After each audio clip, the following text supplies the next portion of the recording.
Welcome back. हम बात करें पाकिस्तान क्रिकेट के हवाले से और पाकिस्तान ने शाहीन का स्क्वाड उसका ऐलान कर रखा है और इस स्क्वाड में कौन कौन शामिल है कौन शामिल नहीं है ये आज की डिस्कशन का हिस्सा है।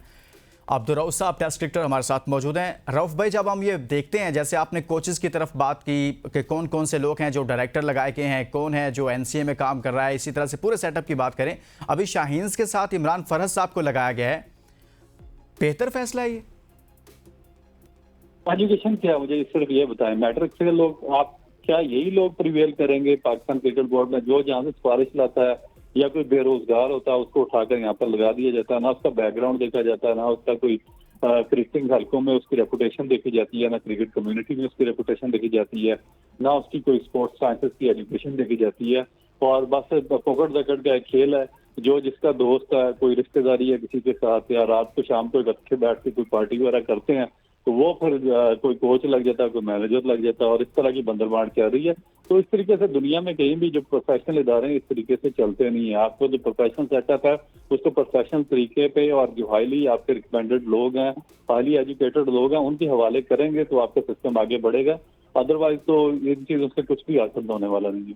कुछ भी हासिल होने वाला नहीं है। आप कुछ बात करते हैं दौरा बांग्लादेश को लेकर, पाकिस्तान के स्क्वाड का ऐलान किया गया था सर, वहाँ पर जो ऐलान करने के लिए जो टीम सामने आई थी उसने कभी क्रिकेट खेली नहीं है, उनका क्रिकेट से वैसे बराह रास्त या दूर दूर तक का कोई ताल्लुक नहीं है। तो जो सिलेक्शन कमेटी है उसका काम क्या होता है? उसने तो सिलेक्शन करने के बाद अपने स्क्वाड का ऐलान करना होता है, लेकिन सिलेक्शन कमेटी खुद सामने क्यों नहीं आ रही अब्दुल रऊफ साहब? देखिए, इसको मैंने यही बात आपको बताई है कि इनका कोई सारा ना पाऊँ है, ये सारा सिफारिश पे सिस्टम बेस कर रहा है, ऑब्लिगेशन पे कर रहा है।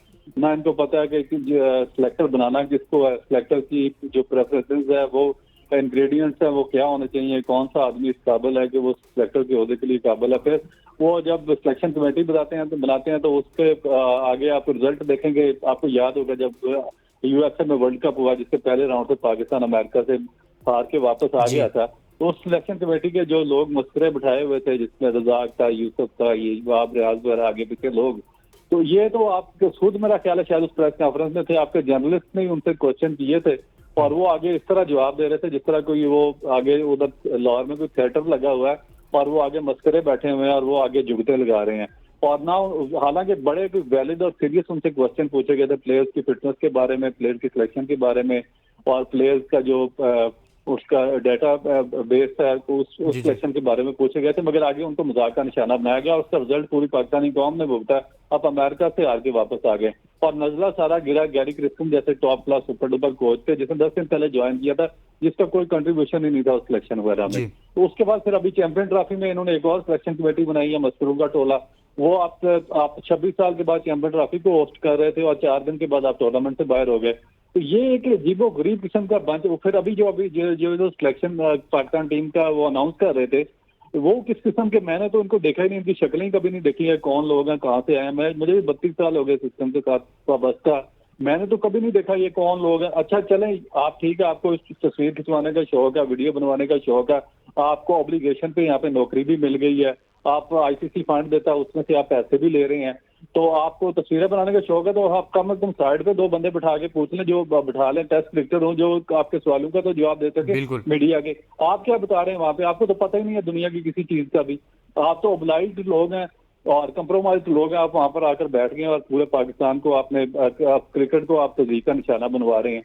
तो फिर ये जब इस तरह की चीजें होंगी तो कैसे आपका सिस्टम आगे नहीं रऊफ भाई, सवाल ये है कि जब ये सिलेक्शन कमेटी टीम को सिलेक्ट करती है, खुद आकर प्रेस कॉन्फ्रेंस भी नहीं कर पाती, तो इस सिलेक्शन कमेटी को फिर फारिग नहीं कर देना चाहिए? क्यों सामने आकर नहीं करते? क्योंकि फिर इनसे सवाल होगा ना, अगर गलत सिलेक्शन है तो भी इनको ऑन करना पड़ेगा और इनसे सवाल होगा और इनको जवाब देना पड़ेगा। ये तो बहुत मजाक खेज बात है ना कि सिलेक्शन कमेटी सामने आ ही नहीं रही। आपके ख्याल में ये जो मौजूदा सिलेक्शन कमेटी है ये फाल भी है या मुकम्मल तौर पर गैर फाल हो चुकी है? अगर गैर फाल है तो फिर इसको फारिग कर देना चाहिए ना सर? मुझे नहीं पता, क्योंकि यहाँ पे मुझे सिर्फ ये एक लॉटरी लगी हुई है। वो आईसीसी फंड देता है, वहां से वो हिस्सा लेने के लिए सारे ओब्लाइज हुए हुए हैं।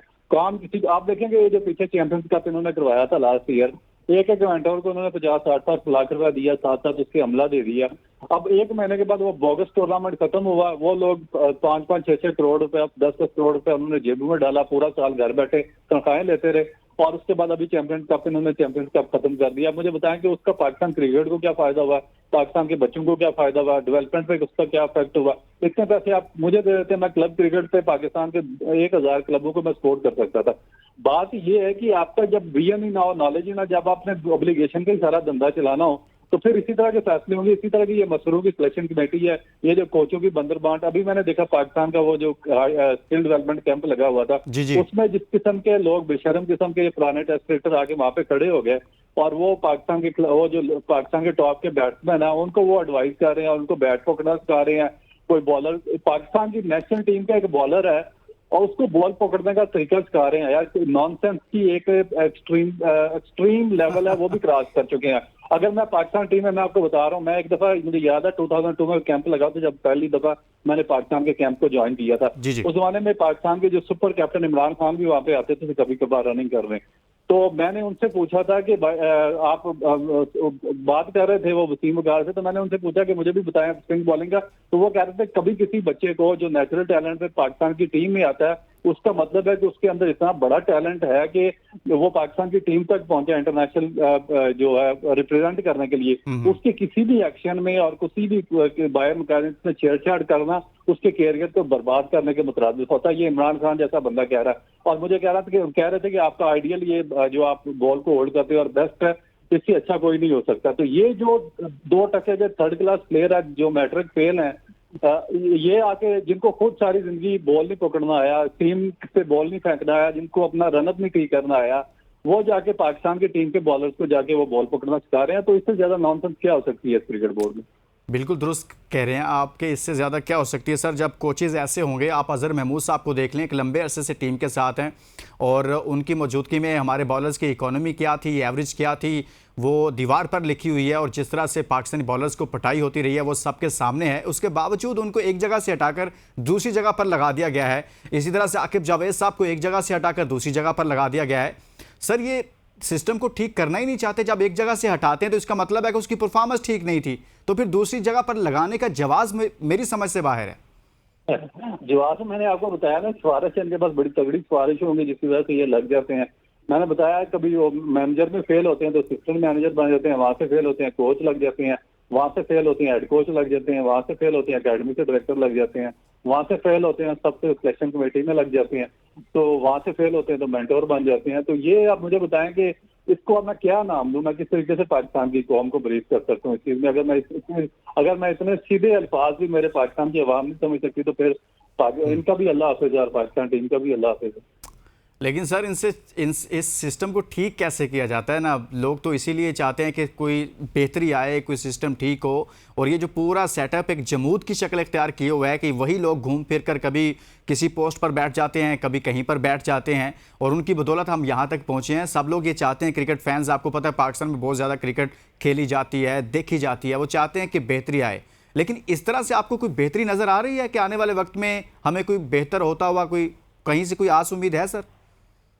देखिए, आपको अगर अवाम की जज्बात की परवाह हो, आपको अगर आपके अंदर नेशनलिज्म प्रिवेल कर रहा हो और आपके अंदर एक डिग्निटी हो, तो फिर आप मेरिट पे फैसले करते हैं, मेरिट पे लोगों को लाते हैं, एजुकेशन को प्रिवेल करते हैं और ऐसे लोगों को सिस्टम से दूर करते हैं। जब आपकी प्रायोरिटीज ये ना हो, जब आपकी प्रायोरिटीज पैसा कमाना हो, ऑब्लिगेशन का धंधा चलाना हो, नेपोटिज्म करना हो और अपने दोस्तों यारों को वहां पर ऑब्लाइज करना, तो फिर पाकिस्तान की आवाम चाहे रोती रहे, चाहे जो मर्जी करते रहे, फिर तो उन्होंने अपने फैसले जो करने उसी तरह कर रहे हैं और जो आपको नजर आ रहा है। क्योंकि आप देखें कि इनको आवाम की परवाह नहीं है किसी को भी। अगर आवाम की परवाह होती तो आपकी हॉकी टीम इस तरह बर्बाद ना हो जाती। पाकिस्तान ने तो चलो क्रिकेट में 1 वर्ल्ड कप जीता है, 1 T20 वर्ल्ड कप, तो पाकिस्तान 4 दफा का ओलंपिक चैंपियन और 4 दफा का वर्ल्ड चैंपियन रहा हॉकी में।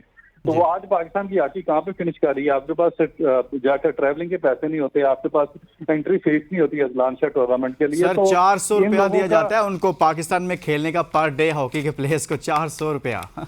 यार ये अभी आप देखेंगे एक इवेंट जीता है पाकिस्तान, जिसमें वो पाकिस्तान के जो कैप्टन थे उनको पाकिस्तान स्पोर्ट बोर्ड ने वहां पे बदो किया और उनको 5000 रुपया दे रहे हैं। उनको शर्म नहीं आती?